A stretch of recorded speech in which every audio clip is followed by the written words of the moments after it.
할렐루야.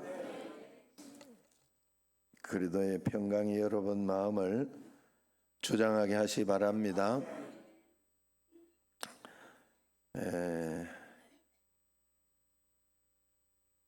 우리 옆 사람과 한번 인사하겠습니다.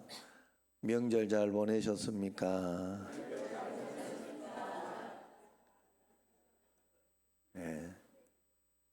우리 이번에 이병기 집사님하고 또 이성자 권사님은 안정욱 권사님을 잘 모시고 이래 와주니까 미국에 보내가지고 아주 오로라야 평생에 한번 볼까 말까 한 건데 보고 와서 보기가 좋았습니다. 제 마음이 흡족하고 굉장히 좋았습니다. 그래서 그 마음을 가지고 또 열심히 봉사해 주시겠지요.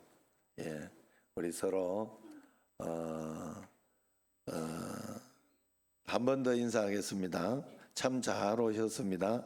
사랑합니다 하고.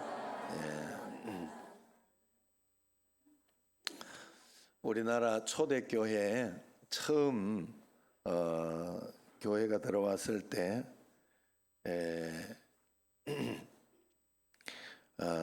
그때는 목회자도 귀했고 성경도 너무 귀했죠. 그런데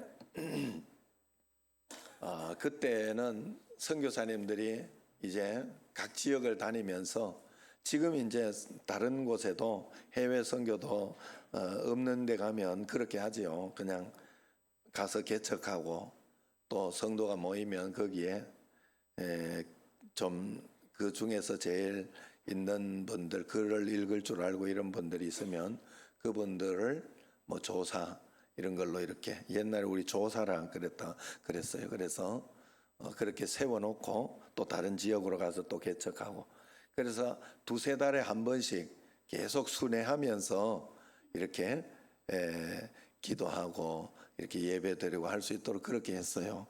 그런데 그때는 그저 글만 읽을 줄 알면 이렇게 해놨는데 저녁에 이제 예배를 드립니다. 그래서 주일 저녁 예배를 이렇게 드리는데 당신은 전기불이 아니고 뭔 불이죠? 호롱불 놓고 이렇게 하니 뭐 잘 보입니까 어디? 그래가지고 이렇게 했는데 여호와는 나의 목자시니 뭐 이래 있으면 떠듬떠듬 여호와는 나의 목자시니 내게 부족함이 없어 이렇게 이제 읽는 거예요. 그런데 어느 경상도 산골 교회에서 조사가 이제 성경을 읽는데 호롱불에 가물가물해 글씨가 잘못 봤던가 봐요. 근데 여호와는 나의 목자시니 이거를 여호와는 내 목 자르시니 이렇게 본 거예요. 그래서 그걸 읽으면서 여호와는 내 목 자르시니 내게 부족함이 없도다 뭐 이렇게 읽다가 보니까 아니 뭔가 좀 이상하면서 너무 의미심장하면서 은혜가 되는 거예요. 그래서 이 조사 되시는 분이 이제 설교를 합니다. 설교를 할 때 여호와께서 내 목을 자르셔도 내게는 부족함이 없습니다. 그러면서 비장한 얼굴을 하면서 설교를 하기 시작해요.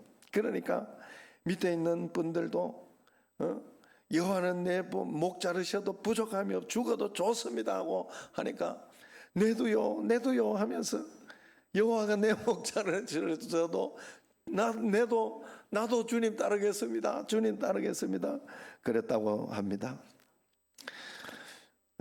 여러분 이게 바로 이 일 하다가 내 생명 거두가도 좋다. 이게 바로 믿음의 선진들의 그런 신앙이었어요. 여러분 우리가 하나님 앞에 이렇게 주님만을 붙들고 내 목 자르셔도 좋습니다 하고 붙들고 나가면 하나님께서 목 자르시겠어요? 하나님께서 더 풍성하고 좋은 것으로 분명히 주시는데 하나님은 변함이 없어요. 변함이 없는데 우리 상황이 좀 변했어요. 좀 먹고 살만하고 그냥 지금은요 세대도 많이 변했어요. 그래서 좀 힘들다 싶으면 어렵다 싶으면 그냥 애들은 뭡니까? 그 아르바이트를 가요. 아르바이트 가서. 그래 시급이 얼마나 높아졌어요 지금. 하루 먹을 거는 하거든. 그런 시대가 돼버렸어요. 그래서 하나님을 그렇게 절실하게 찾지를 않아요. 하나님 절실하게 찾으면 하나님이 우리에게 더 풍성하고 복되고 은혜로운 것 분명히 주시는데, 여러분 울타리 밖은요 굉장히 위험합니다. 울타리 밖은요 이리떼가 다니고 사자 그런 어떤 맹수가 다니는 곳이에요. 그러니까 악한 사단 마귀가 마음껏 다니는 곳이기 때문에 우리가 늘 하나님 앞에 조심하며 기도하면서 그렇게 나아가야 돼요. 여호와께서 내 목 자르셔도 내가 주님을 따르겠습니다 하는 그런 결단만 있으면 하나님은 우리의 삶을 가장 풍성하고 복되게 인도해 주신 줄로 믿습니다. 오늘 사도행전 오늘 말씀 뒤에 26장을 보면 사도 바울을 신문하던 총독 베스도 입을 통해서 그 이야기한 거 제가 몇 번 설교를 했어요.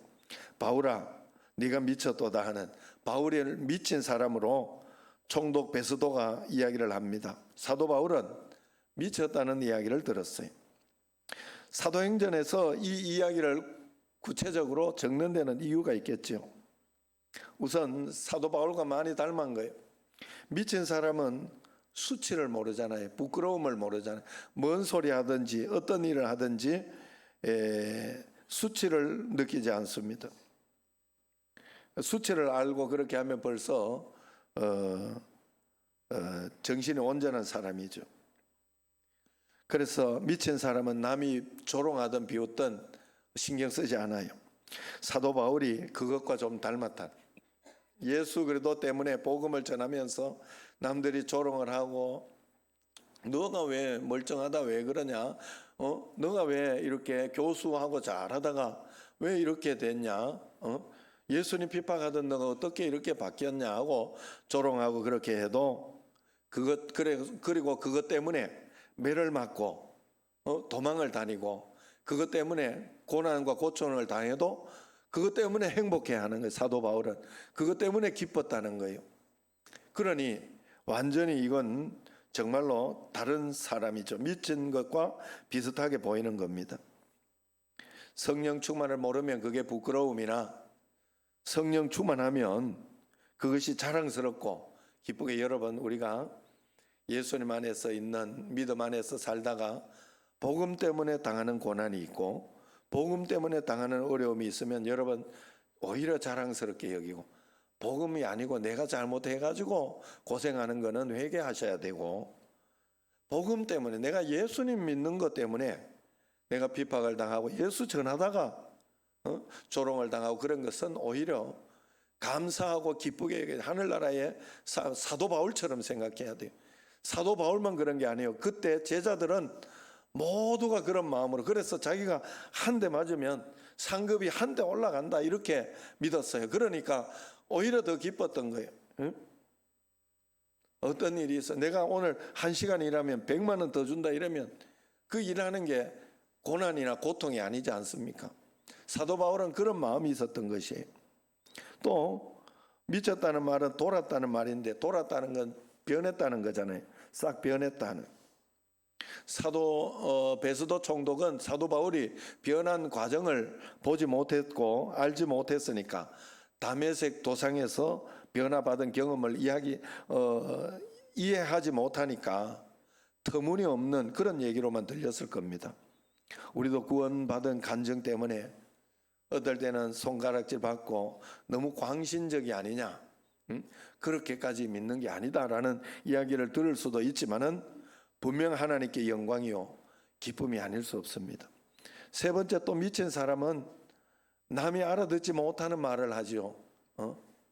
맞죠? 미친 사람은 막 이야기 막 하잖아요. 그래 뭔 소리 안 해, 막 자기 혼자 막 이야기 하잖아요. 사도 바울의 이야기를 베스도 총독은 알아듣지 못하니까 미쳤다 보는 거예요. 믿음 없는 세상 사람들의 이야기는 단순합니다. 그저 어디 가면 돈벌이 잘 되고 어디 가면 출세하고 어디 가면 음식 맛있다 그거 이야기하고, 그저 무의미하게 태어났다가 먹고 자고 싸고 죽으면 그만이죠. 이런 세속적 인간들에게 하늘의 이야기, 영생의 선물, 죽은 자의 부활, 심판, 이런 얘기는 황당무계한 이야기죠. 그러니 미쳤다 이야기할 수밖에 없는 겁니다. 오늘날 우리도 마찬가지입니다. 육에 속한 사람들에게 하늘나라의 소식, 그것은 미친 사람들의 이야기로 들릴지 모릅니다. 베스도는 자신에게 보이지 않고 자신이 이해할 수 없다는 이유 한 가지 때문에 바울아 네가 미쳤구나, 너의 많은 학문이 너로 하여금 미치게 했구나 말했습니다. 성경에 보면 비전의 사람, 남다른 믿음을 가진 사람들이 미쳤다는 얘기를 들었어요. 산꼭대기에 올라가 자그마치 100년 동안 방주를 건설하던 노아를 향해 동네 사람들은 미쳤다고 했습니다. 요한복음 10장에 보면 또 사람들이 예수님을 미쳤다고 비난해요. 그래서 마가복음 또 3장에 보면 예수님의 가족들이 예수님이 미친 줄 알고 그 소리를 듣고 미친 줄 알고 정말로 예수님을 찾아왔다는 그런 장면이 있습니다. 오순절에 성령 충만을 받은 사람들이 예수께 성령에 미쳤다 하는 소리를 들었습니다. 여러분, 믿음의 길을 걷다가 당하는 비난을 우리는 두려워하지 말아야 됩니다. 진리는 조만간에 반드시 내가 하나님 말씀대로 잘 했는데 내가 어려움이 있다 하는 것은 하나님이 주신 테스트죠. 더 좋은 것으로 나아가기 위해서, 축복을 주기 위해서 있는, 그렇기 때문에 그때는 흔들리면 안 돼요. 믿음으로 기다리고 응답을 기다리고 든든히 서 있으면 분명히 하나님의 역사하심을 우리에게 보여주시는 줄로 믿으시기를 바랍니다. 그래서 우리가 하나님 앞에 그런 마음으로 나아가야 돼요. 성경은 그래서 오히려 모든 사람에게 칭찬을 듣는 자는 오히려 화가 있을지어다 그렇게 이야기를 합니다.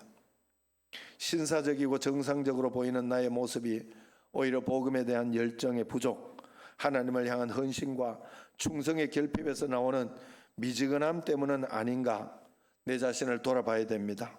이 땅을 살아가는 어느 날 주위 사람으로부터 예수께 미쳤다 하는 이야기를 한 번 듣는 것이 우리의 소원이 되어야 됩니다. 음악에 미친 사람들이 음악가가 돼요. 문학에 미친 사람들이 문학가가 됩니다. 영화에 미친 사람이 영화인이 됩니다. 예수님께 미친 사람이 예수님을 닮아가게 됩니다. 그리고 하나님 일에 미친 사람이 하나님의 사람이 되는 것이고, 복음에 미쳐본 사람이 복음의 일꾼이 되는 거예요. 예수 한 번, 복음 하나에 미친 사람들이 나와야 한국 교회가 건강하게 됩니다. 여러분, 건강한 게 왜 그렇게 되느냐? 예수님께 미치면 성령 충만하지 않겠어요? 성령의 열매가 뭡니까? 성령의 열매는 분명하잖아요. 사랑, 희락, 화평, 오래 참음, 자비, 양선, 충성, 온유, 절제, 성령의 9가지 열매.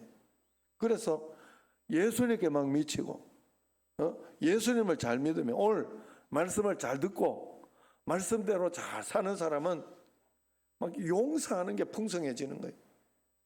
이웃을 사랑하는 게 막 풍성해지는 거예요. 또 어떤 어려움이 있을 때, 답답한 일이 있을 때 인내하는 게 막 풍성해지는 거예요. 오래 참는 게 풍성해. 이게 바로 성령의 충만한 모습입니다. 그래서 싸우지 않는 거예요. 싸우고 싶어도 성령이 충만한 사람은 싸울 수가 없어요. 아내한테 막 큰 소리 치고 싶고 막 그렇게 하고 싶어도 못해요. 성령이 충만한 사람은. 그래서 정상적이 되는, 가장 정상이 되는 거예요. 그래서 가정이 화목할 수밖에 없어요. 가정이 화목할 수밖에 없어요. 여러분, 세상은 다 자기가 맞는 거 이야기를 해요. 자기가 맞다고 이야기를 해요. 그래서 여러분, 서로 하나 되라고, 가정도 하나 되라고 그래서 왜 자기가 맞다고 생각하는, 하나님은 각자 다 소중하게 각자를 귀하게 만드셨거든요. 그런데 귀하게 각자를 귀하게 만드셨는데 각자 만든 것이 다 달라. 한 집에 태어나도, 쌍둥이로 태어나도 다르게 귀하게 만들었기 때문에 자기 기준에서 보면 서로 저쪽은 다르다고 생각 안 하고 틀리다 생각하는 거예요. 내게 맞다고 생각하는 거예요. 응? 우리 어머니도 보면 고집을 자꾸 부려요. 요즘 어머니보다 내가 더 잘 알지 않겠어? 내가 아직 더 젊은데,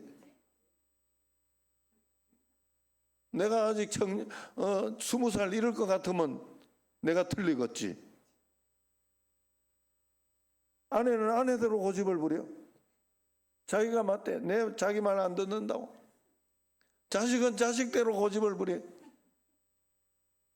알고 봤더니 나도 나대로 고집 부리고 있더라고. 다 그래요, 사람이. 그래서 하나 되어야 되는 거예요. 예수님께서 돌아가시기 전에 첫 번째 일성으로 기도한 거 하나 되기를 위해서 기도해요. 하나 되어야 된다는. 그래서 두세 사람이 모여서 합심해서 기도하는, 마음을 모아서 기도하는 그곳에 내가 역사하겠다 이야기를, 하나 되는 게 그만큼 어려운 거예요. 하나 되는 게 그만큼 어려운 거예요. 응? 제가 지금 축구를 못 본다고 하잖아요. 질투나고 그렇게 해서. 왜냐하면 다 성민이 친구들, 성민이 후배. 내가 봐도 성민이보다는 난 잘한다고는 생각을 안 하거든. 그런데도 어떻게 잘 이렇게 가서 이렇게 한다. 그리고 여러분들은 사실은 그렇지는 않잖아요. 왜냐하면 국가의 일이니까. 우리 둘째 형도, 내가 둘째 형 보고도 이야기, 나는 축구 못 본다 이래도 아유, 이러면서 막 이렇게 이야기를 해요. 아, 참, 너는 참, 못 본다 그랬지. 이래놓고도 이야기를 해요. 아, 어떻게 중국은 공황증이 있는데 어떻게 될까? 이러면서 막 굉장히 이야기를 해요. 그러지만 저도 이제 뭐 그렇지만, 내 상황은 그렇지만 국가를 위해서, 나라를 위해서는 그래도 잘 되기를 원합니다. 마음으로. 보지는 않지만. 반대로 또 내 입장이 반대로 다른 사람의 입장에서 이렇게 우리 성민이가 뭐 그거 있다거나 이렇게 하면 얼마나 열심히 보겠어요. 내만 보겠어요. 여러분들 다 보라 그러지. 다 자기 입장이 있는 거예요.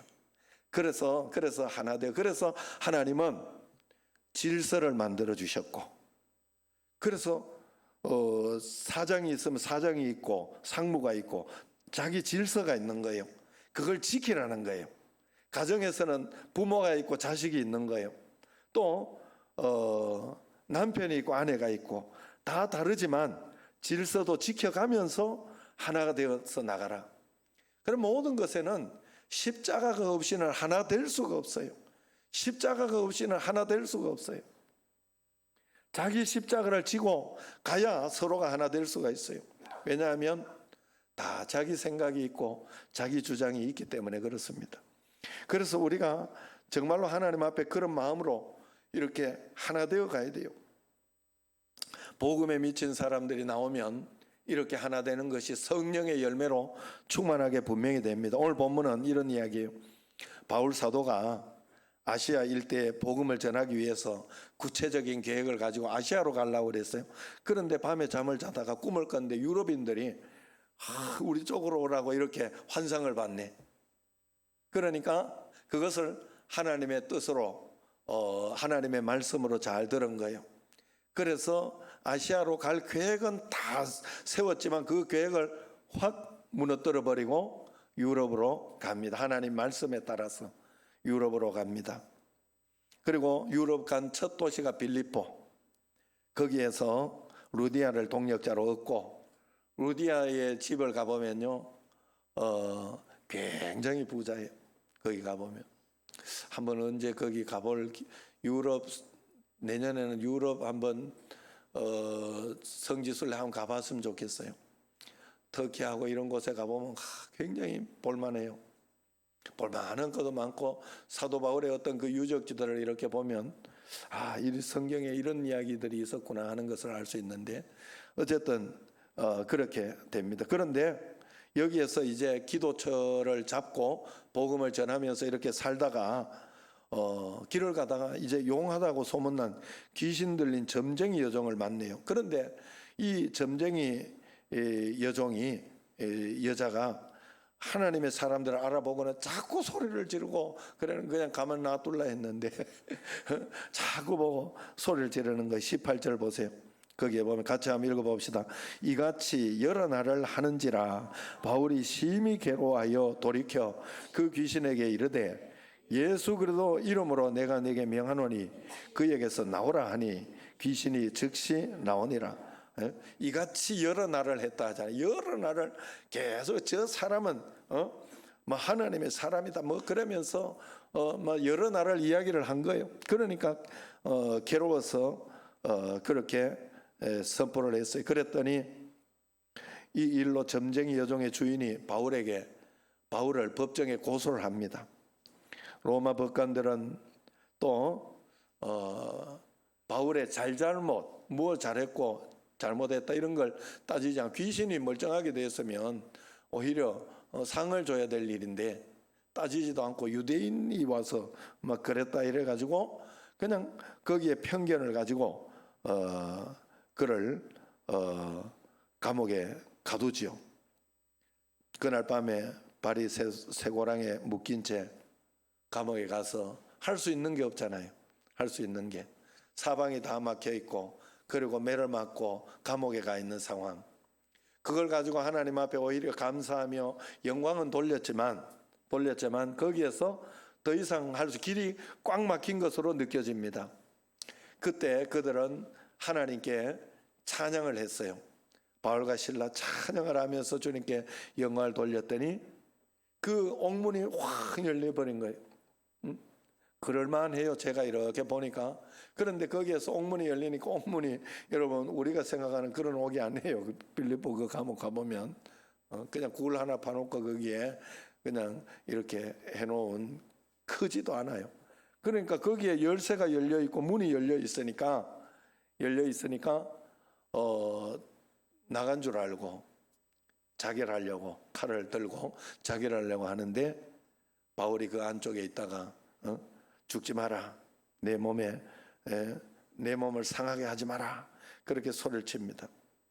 그러니까 그 간수가 너무 감동하고 그 사도 바울에게 선생님 어찌하면 내가 구원을 얻을 수 있겠습니까? 이야기를 합니다. 근본적인 문제를 이야기해. 그랬더니 사도 바울이 주 예수를 믿으라. 그리하면 너와 내 집이 구원을 받으라. 오늘부터 이제 한 주일에 암송 구절을 하나씩 드립니다. 암송 구절.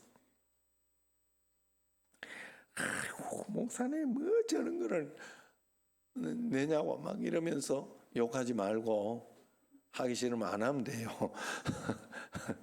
다 복 받으라고 하라는 거예요. 복 받으라고 하라는 건데 그래서 그래 그 오늘 말 주 예수를 그리하면 너와 내 집이 구원을 받으리라 하고 주의 말씀을 그 사람과 그 집에 있는 모든 사람에게 전한. 이게 바로 오늘 말씀의 결론 그런 내용입니다. 오늘 본문에 이렇게 보면 이제 예수 그리스도를 잘 영접하고 하는 거기까지 하나님이 역사하심을 하나님은 분명히 보여줬습니다. 그런데 오늘 본문에 등장인물이 많이 나오는데 하나같이 전부 미친 사람들. 예수님을 믿는다는 게 무엇일까요? 우리가 예수님을 믿는다는 것은 지금까지 내가 헛된 것들에 미쳐 살던 사람들이 하나님께 미쳐 온전하게 되는 것이 바로 예수님 믿는 거예요. 오늘 본문의 인물들은 한결같이 뭔가 미쳐 있어요. 첫째로 보면 말 그대로 미친 여종이 하나 있죠. 먼저 남의 집에 매여 살고 노예 신분으로 불쌍하고 가련하게 삽니다. 귀신의 종이 되었는데 엎친 데 덮친 것이죠. 이 사람은 귀신의 말을 듣고 귀신이 주는 말을 합니다. 또 이 땅에서 귀신의 관점으로 귀신의 어떤 그것을 가지고 살지요. 우리도 이 땅에서 귀신의 관점으로 사는 사람이 많아요. 어두운 세계를 보고 어두운 말을 하고 어두운 행동을 하고 귀신에게 묶여서 이사도 함부로 못하고 못 하나 박는 것도 못하는 사람도 있습니다. 결혼 날짜 편히 못 잡고 사는 사람들이 있죠. 또 마음에 또 그 어두운 것이 붙잡고 있는 어두운 영이 붙잡고 있는 사람들도 많습니다. 용서하지 못하고 미움의 영에 사로잡혀서 다른 사람의 상처를 주고 또 미워하며 그렇게 사는 사람도 있습니다. 내가 누군가로부터 상처를 받아 그를 용서하지 못하고 미워하게 되면 그 사람과 내 영혼이 묶여지게 되는 거예요. 그리고 또 그 미움의 자리에서 사단이 앉아서 법적으로 나를 다스릴 수 있는 권한이 주어지게 되는 거예요. 내가 욕을 하고 큰 소리를 치고 화를 내면 법적으로 사단이 나를 나에게 나쁜 짓 해도 된다고 내 문을 활짝 열어주는 게 되는 거예요. 그렇기 때문에 그럴 때는 최대한 빨리 회개하는 게 제일 좋습니다. 회개하고 다시 그렇지 않기로 결단하는 게 좋아요. 회개가 늦으면 늦을수록 이미 늦었을 수도 있어요. 사단이 이미 작업을 다 하고 있으면 어떻게 되겠어요? 여러분, 화가 나면 사단이 들어와요. 운전하다가 화가 났어요. 싸우다가. 운전하다가 저도 싸운 적이 많아가지고. 그래가지고 그러면 싸우다가 사단이 확 들어와가지고 그때 빨리 회개를 하면 정상적으로 가지만 사단이 계속 들어오면 그래가지고 차를 막 다리에서 이렇게 막 떨어지고 이런 사람들 있잖아요. 문을 열어주는 거예요. 문을 열어주는 거예요. 그러면 그 다음에는 회개할 시간도 없습니다. 그렇기 때문에 우리가 하나님 앞에 용서하고 사랑하고 하는 그런 것을 열심히 해야 돼요. 여러분, 서로가 서로 간에 사랑과 믿는 사람들끼리 서로 신뢰를 쌓고 저 사람 괜찮다 하는 이야기를 듣는 거는 오래 걸리죠. 그건 신뢰를 쌓는 데는 오래 걸려요. 서로 오래 봐야 되고 서로 오래 경험해 봐야 돼요. 그러나 용서하는 건 다른 거예요. 용서는 언제 어디서든지 할 수 있어요. 나만 결단하면 됩니다. 그 사람은 상관없어요. 안 받아주든 말든 상관없어요. 내가 결단해서 용서해버리면 돼요. 용서하고 그 다음에 하나님 말씀대로 다시는 내가 죄 짓지 않도록 하면 됩니다. 그래서 우리가 용서를 해야 돼요. 용서하며 살고 다 내려놓고 용서하며 자유해야 돼요. 용서해서 자유하는 여러분 되시길 바랍니다. 두 번째는 또 돈에 미친 종의 주인이 나오죠. 오늘 여기 사실은 정상인이 됐으면, 귀신이 떠나고 정상인이 됐으면 소고기 한 근이라도 사들고 와야 되는데 돈에 눈이 멀어가지고 복채 끊어졌다고 폭행, 고발하기에 이런 것입니다. 이 주인에게 여종은 인격체가 아니라 상품입니다.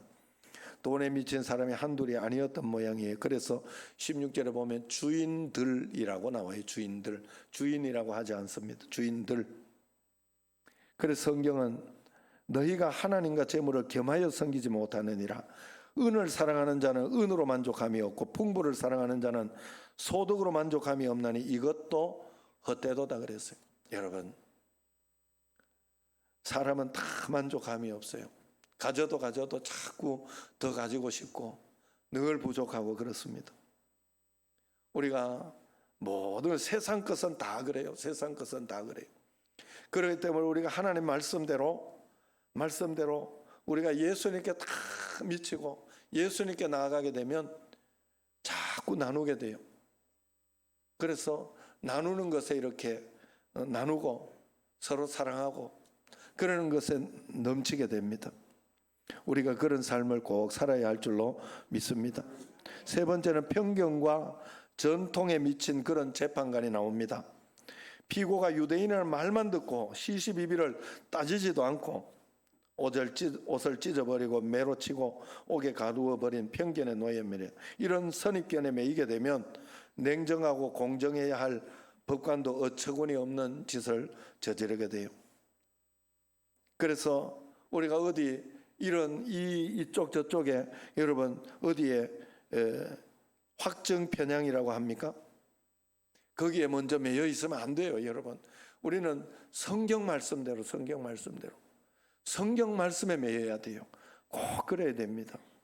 당시 종교 지도자들 또 바리새인 서기관들 이런 사람은 한결같이 전통 집착증, 그래서 전통이 하나님 말씀 우선되는 거예요.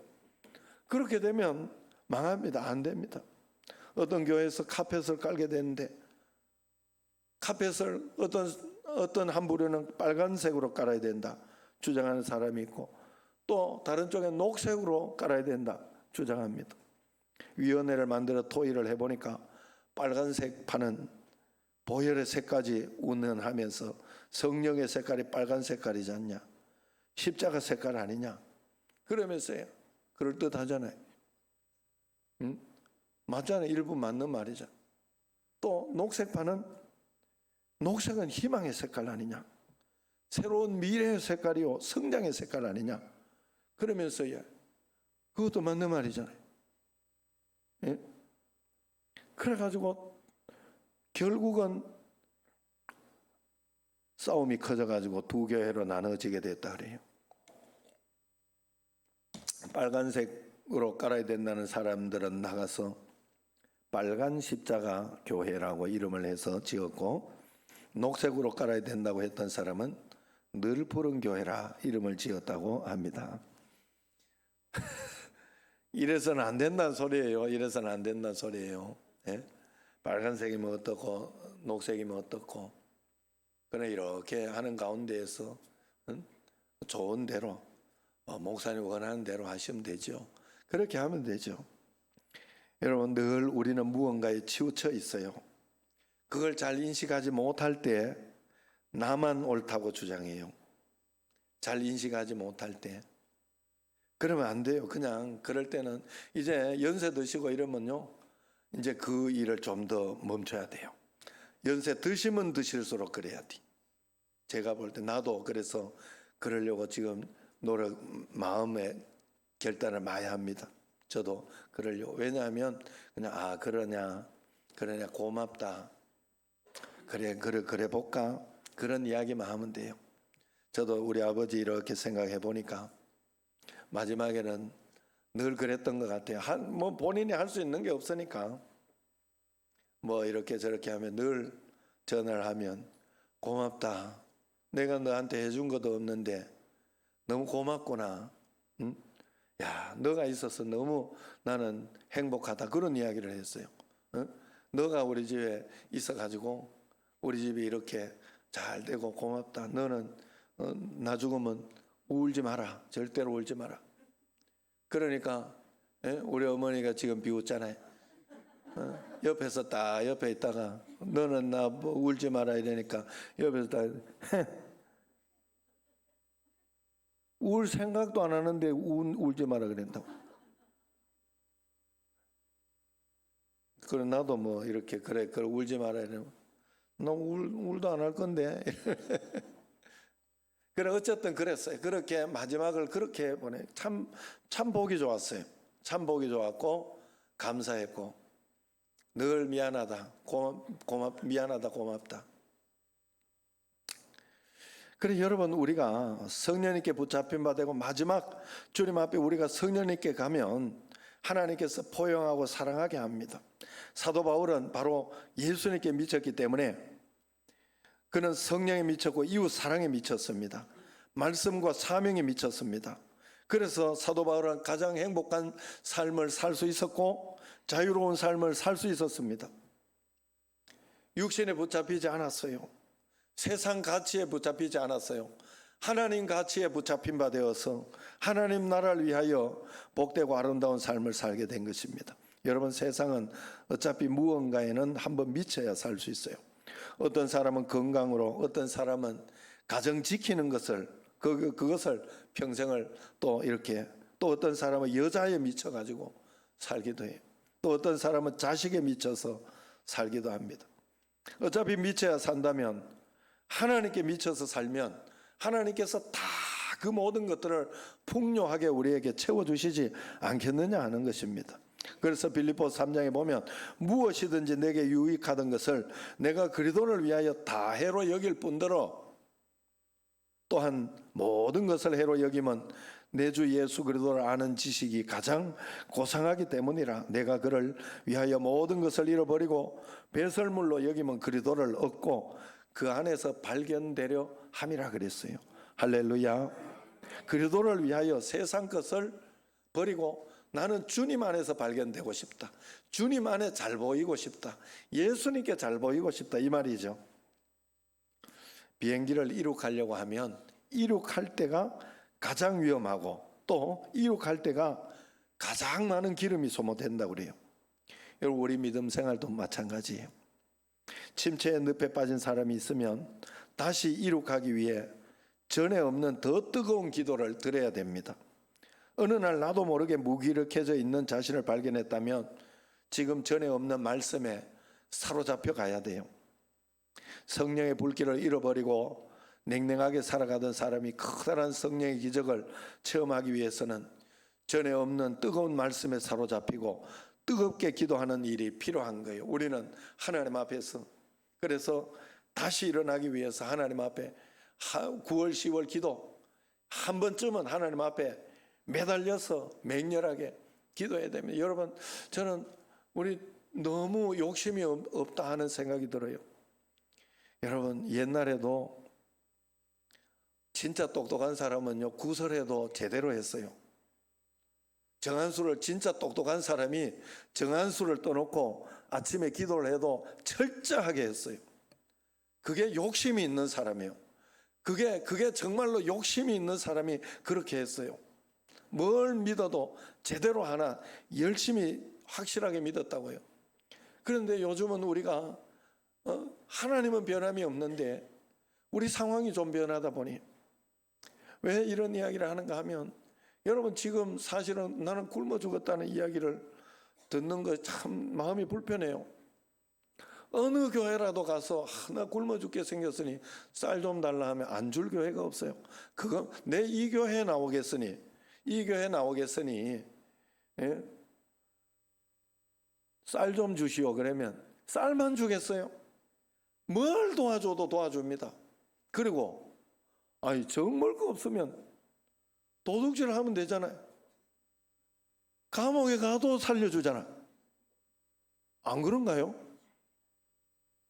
어떤 사람은 밖에 있는 게 너무 힘드니까 나 감옥 가야 된다고 막 나쁜 짓 하더라고. 요즘 그죠? 그 사람 굉장히 똑똑하더라고. 나 참. 시간 딱딱 돼가지고 밥 삼시세끼 다 주잖아. 거짓말이에요. 그러니까 너무 절망한 거예요. 낙심한 거예요. 자기 자신을 무너뜨려 버린 거예요. 절대로 어느 교회가, 우리 한국의 어느 교회 가도 그걸 그냥 버리고 갈 교회는 없습니다. 그렇기 때문에 우리가 하나님 앞에, 그래서 우리가 우리 한국에 지금 여러분 사는 거 이것만 해도 아무리 못 살아도 여러분들은 전 세계에서는 상위 10%에 사는 사람들이에요. 상위 10%로. 세상에 가보면 얼마나 많은 인구가 있는데 그들이 얼마나 못 사는지. 여러분, 우리도 그래서 단기 선교를 또 가봐야 됩니다. 그래 여러분, 우리가 하나님 앞에, 그래서 우리를 묶고 있는 사단들이 얼마나 몸부림을 치면서 우리로 넘어뜨리려고 애를 쓰는지 모릅니다. 오늘도 우리 손발을 꽁꽁 묶어 꼼짝달싹 못하게 만들려고 합니다. 틈만 나면 무너뜨리려고 해요. 오늘 본문을 보면 사단의 강력한 도전에 사도 바울 일행이 할 수 있는 게 없었죠. 그래서 그들은 하늘을 바라보고 기도를 했습니다. 주님 앞에 기도하고 찬양하고 영광을 돌렸더니 놀라운 역사, 기적이 일어난 것입니다. 지금 우리도 내 가정, 내 교회, 내 나라를 위해 살리기 위해 뜨거운 기도를 해야 할 때입니다. 우리 모두 사도 바울처럼 복음에 미쳐 나라를 구하고 가정을 구하고 교회를 구하고 세상을 구하는 여러분과 저가 되기를 주의 이름으로 축원합니다. 기도하겠습니다. 하나님 아버지, 감사